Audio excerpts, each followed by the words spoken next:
School سے ہمیشہ بانسری کی آواز آتی تھی، اور اسی طرح کچھ لوگ کہتے تھے کہ یہ جھوٹ ہے تو کچھ کہتے تھے یہ سچ ہے۔ وقت گزرتا گیا اور پھر وہاں ایک نیا کالج تعمیر ہوا، لیکن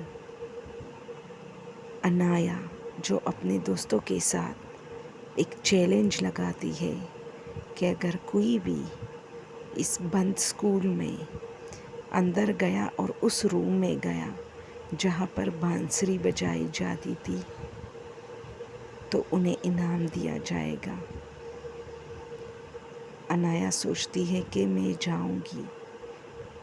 اسکول کی ایک چھوٹی سی بات کہ یہ اسکول 6 سال پہلے کسی چھوٹی سی غفلت کی وجہ سے جل کر راکھ ہو گیا تھا۔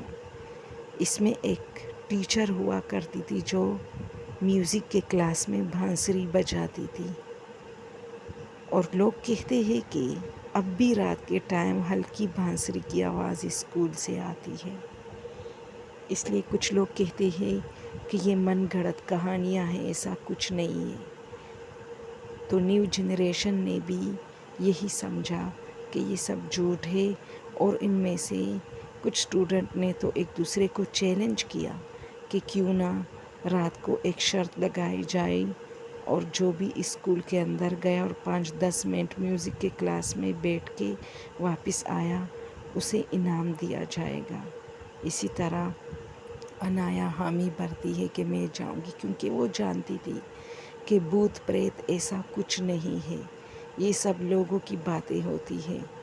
وہ جاتی ہے، پہلے تو وہ کافی ڈر رہی ہوتی ہے جب وہ اسکول میں انٹر ہوتی ہے اور ان کے سارے دوست گیٹ پر اس کا انتظار کرتے ہیں۔ وہ جاتی ہے، یہ شام کا ٹائم تھا اور وہ وہاں اس میوزک والی کلاس کے اندر جاتی ہے، اور وہاں جا کے ان کے دوست انہیں گیٹ کے اوپر سے دیکھ رہے تھے کہ کہیں وہ چیٹنگ نہ کرے، اور وہ جیسی دروازہ کھولتی ہے اور اندر جاتی ہے تو ان کے دوست دروازے سے نیچے یعنی گیٹ کے اوپر سے جھانک رہے تھے، اب نیچے آتے ہیں اور پھر ان کا انتظار کرتے ہیں۔